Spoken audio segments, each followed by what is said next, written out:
Welcome to Washington Talk. I'm Newcomb. It is widely suspected North Korea's nuclear test could be imminent, and the U.S. repeatedly says it'll respond swiftly and robustly to a nuclear test. Meanwhile, at the UN General Assembly, many UN members voiced criticism toward China and Russia for vetoing more UN sanctions on North Korea. Now, all eyes are on North Korea, whether it'll actually conduct its 7th nuclear test. And if it does, what are the measures that can be taken? Today, we discuss these and more.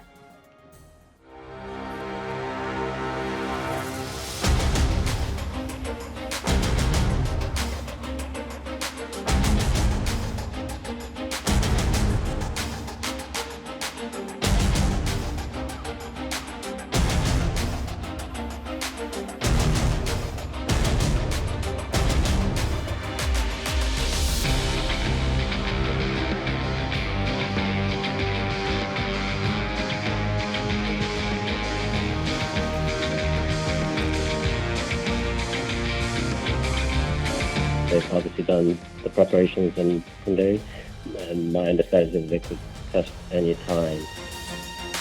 We cannot do anything other than take the course of action that we think is strong, steadfast, and clear.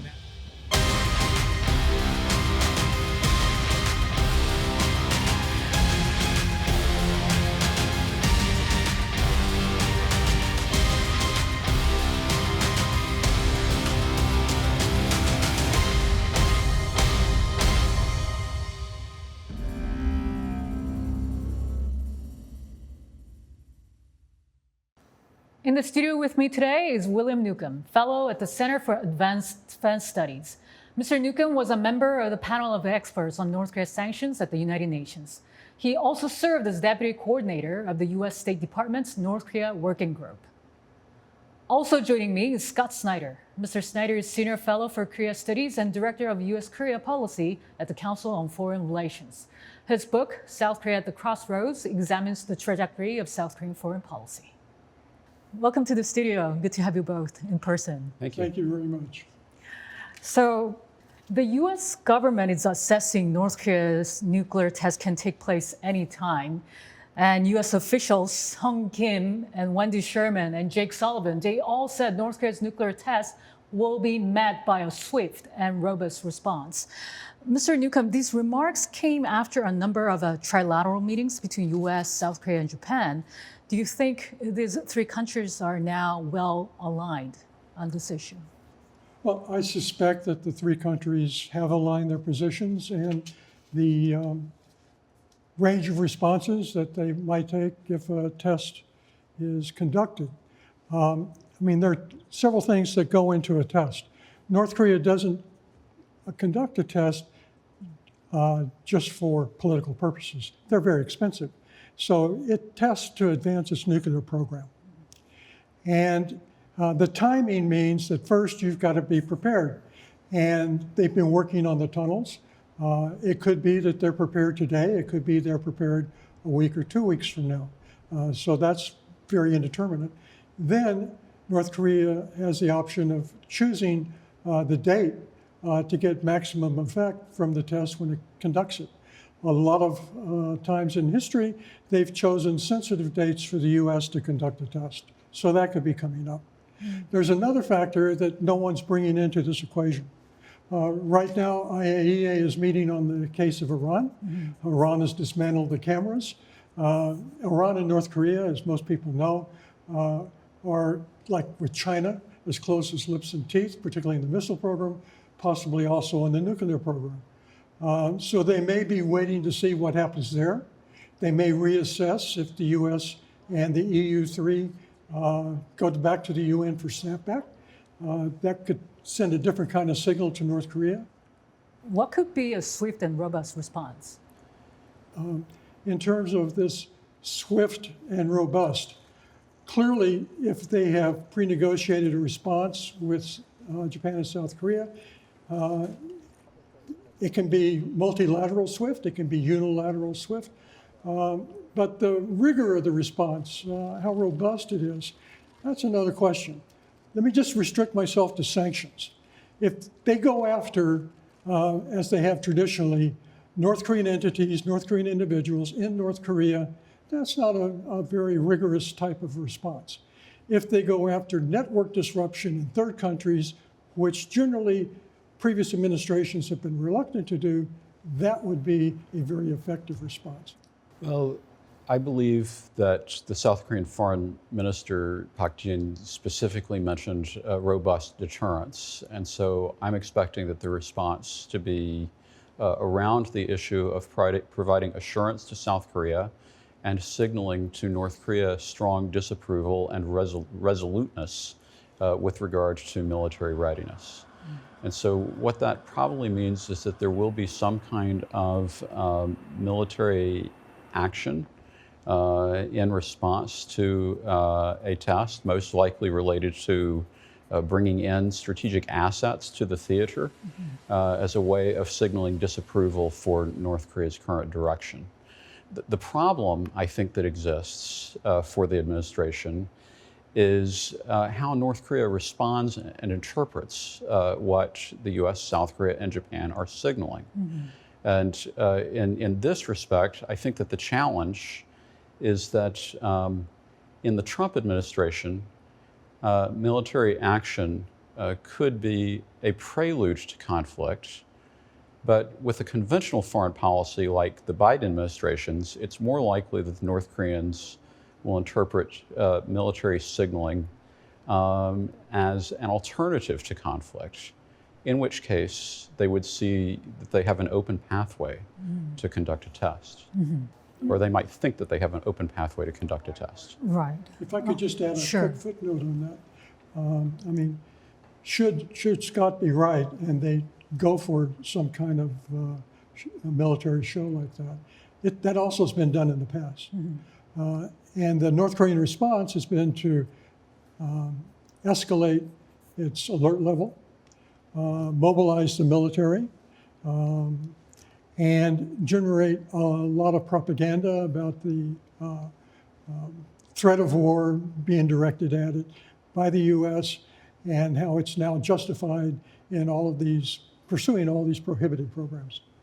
So the danger I think that the North Koreans face is that they may also perceive that they can control the escalation and that they have at their disposal the ability to turn off the escalation and to open a channel for some kind of dialogue at any time. But that also is an assumption that North Korea is making.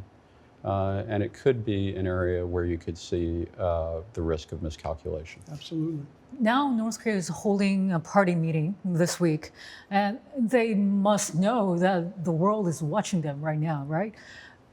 Mr. Newcomb, do you think North Korea is still weighing decisions on the nuclear test, or is it already made? I suspect they have decided to test, but again, it's the timing.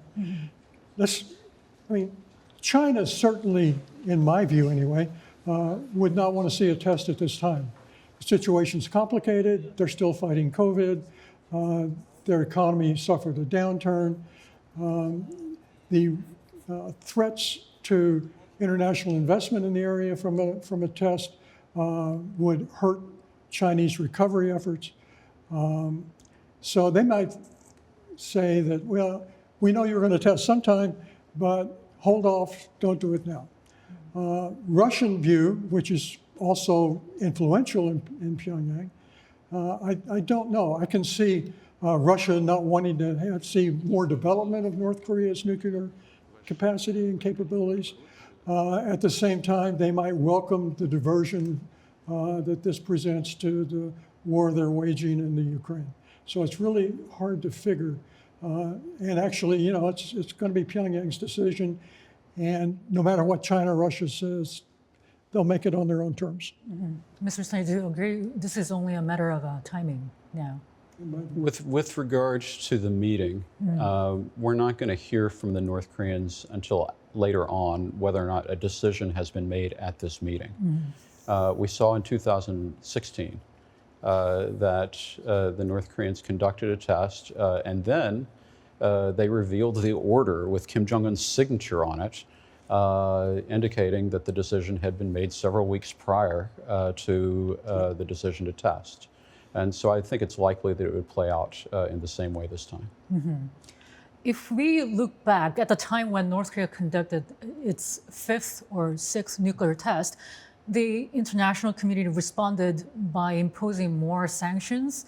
And the UN Security Council recently, very recently, has pushed for additional sanctions over North Korea's array of recent missile tests, but the move was blocked by China and Russia.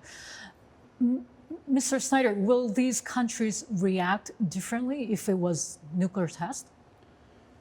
Well, it remains to be seen. And I do think that this poses a bit of a challenge for China.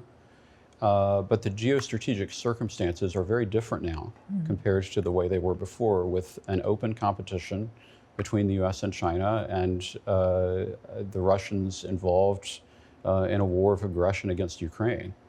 And so, in a way, the big difference as we look at the peninsula itself, again, going back to 2015, 2016, the Chinese sent a signal of disapproval as related to North Korea's conduct of the January 2016 nuclear test that Kim Jong-un did not feel obliged to heed. But that was at a time when Xi Jinping and Kim Jong-un did not have a direct personal relationship. Now they do have a direct personal relationship, but I think that in the course of developing that personal relationship, the priority of China on denuclearization has declined, and the priority of China on maintaining stability for North Korea has increased, because it's viewing North Korea as having geostrategic value. And so where the Chinese end up coming out on this, it's very hard to say. I don't think that they're going to be happy about another nuclear test, but I'm not sure that they're going to voice much disappointment publicly. Mr. Newcomb, what's your thought on this? Well, as Scott said, the situation's changed dramatically. Let's back up to after the last resolution and look at the behavior. Let's take China. The tempo of prohibited shipments of oil and coal in the East China Sea has really picked up. We have designated ships operating in Chinese waters, carrying these prohibited cargoes. And when the panel of experts asked China to look into it, they got the typical condescending, bland, non-response that China has been giving for some years. So clearly they are cooperating closely with the North Koreans, possibly because they were concerned that the North Korean economy was not functioning very well, and China has always been attentive to preventing a North Korean collapse. On the Russian side, since around 2018, we have seen a considerable number of examples of short-range missile tests, as well as the long-range. There have been a number of sanctions of Russian and North Korean individuals operating in Russia, including some companies. They have been sanctioned for contributing to WMD programs. Given the guidance system that missile has, and given North Korea's own fairly inadequate small electronics industry, they had to get the guidance system from somewhere. So Russia may well have been advancing North Korea's missile threat. Look at the veto. Both China and Russia said they offered the US the alternative of a presidential statement. Presidential statements have a precedence. They were used 3 times in the past on the occasion of North Korea's so-called satellite launches for the long-range ballistic missile test. The US declined to do that. If you look at the draft the US put forward to the Security Council, it was very tough. There were no indications that the US sought compromise on any of the sanctions they were asking for, with either in the bilaterals with Beijing or in the bilaterals with Moscow. So the question is, was the US actually provoking a veto? And if so, were they trying to bring all these conflicts to a head? I don't know. You'll have to ask the US rep at the UN. But it certainly appears that this was the agenda. So when I hear your response, it's it kind of makes me feel skeptical. Even if North Korea tests nuclear weapons, China and Russia wouldn't support U.S. push for additional sanctions? China and Russia, when they joined the Security Council, when they joined the UN, they took on the obligation of trying to protect the international community from these kinds of threats. So, yeah, they are obligated to sign on to a Chapter 7 resolution and as a response to a nuclear test. But whether they live up to that obligation is another question. I think China might be inclined to, as I say, Russia, I don't know. Whatever they decide, it would probably be in lockstep. They'd go together on a resolution if it was weak enough, or they would stand together in a veto. But they would expect some negotiation, some weakening of the draft that was circulated for the missile test. Mr. Snyder, if China and Russia vetoes again, if there was push for additional sanctions after possible nuclear tests in North Korea, what is the option left for the U.S. and allies? So what you're talking about is how does the U.S. and its allies respond in a world where the Security Council is paralyzed and China and Russia are not enforcing sanctions. And that really just leaves unilateral and alliance-based responses. And I think that's the reason why we see these discussions about a powerful response, primarily emanating from the trilateral coordination process. That's really all the U.S. has as a response. And so, stepping back and looking at the larger picture, the real problem with this situation is that the sanctions that the U.S. uses as the tool to shape North Korea's security environment have been eviscerated. But North Korea's capacity to use testing as a way to shape the U.S. security environment remains. And so that actually puts the U.S. into a difficult situation and makes it less likely that we're going to be able to bring about our desired objective of complete denuclearization. If UN Security Council were able to reach an agreement on additional sanctions, hypothetically, what are the things they can do differently this time? Is there any area that they wanted to try before in the past, but that they couldn't do? Well, one new area to bring into sanctions is the cyber threat that North Korea poses and its theft of money from banks. North Korea has no shame. It even stole money from poor Bangladesh. So I think that there could be a consensus built around sanctions that would stop some of this behavior.